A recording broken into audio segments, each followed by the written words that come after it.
Hello everyone, so today on the BioWare blog there was an announcement for the new Dragonslayer multiplayer expansion pack. This will feature new weapons, new characters, a motherfucking dragon boss fight, and a new event mission, and some other bits and pieces as well. So let's talk about what's new. I've been fortunate enough to be part of the beta program which BioWare rolled out for this DLC, so I've had a chance to try out the three new characters, Isabella, Skywatcher and Zither. I'll be making complete build guides for all three of these characters as soon as this DLC comes out, as I've already done with the existing characters. So let's talk about the new DLC. First, there'll be dragons. You can fight a high dragon at the end of the new map, which is called Ferelden Castle. However, this isn't a guaranteed event. You'll need to craft a dragon's call with your crafting materials first, and then use it on a gong which is located in the castle before the last zone. If you don't do this, then the final boss will be the normal faction commander. So there'll be three different dragon types: Frost, Fire and Lightning. The dragon will be present throughout the map, raining down elemental projectiles on you as you progress.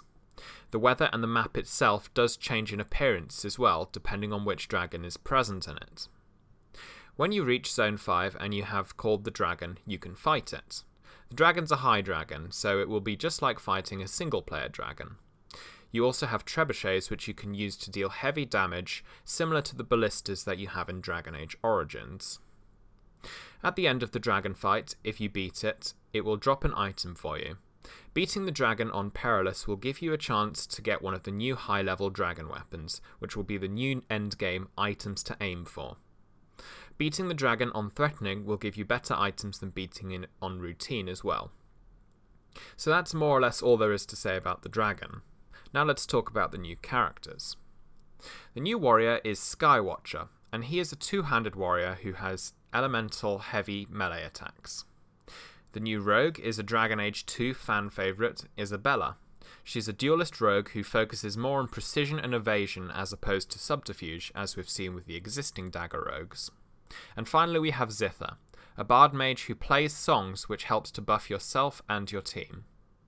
All three of these characters have their own unique mechanics which have not been seen before in the game, but I'll go into more depth about this when I have the character guides out. Another thing to note is that the new characters will cost around 50 cloth, metal or leather to craft, so they are pretty expensive. Next topic is the new game mode. It's an event which can happen on Zone 2 or 4, similar to the existing ones, and it's similar to the escort mission from Mass Effect 3's multiplayer. The zone is filled with poison gas which will deal damage over time to a player, as well as obscuring your vision.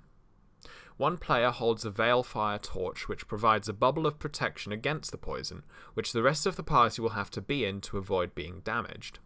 This will continue throughout the zone until it gets to the endpoint. You will be fighting enemies along the way as well. It's worth noting that dropping the torch will not remove the bubble, but it does mean that you can't progress. So that's pretty much it for major new content. There's also some new mechanics which are going to be implemented as well, so I'll briefly touch on these. Firstly, the loot system. Starting from today, we will have improved multiplayer drop rates relative to how much time you've played the game, so if you've been playing since launch, you should be getting some pretty sweet gear.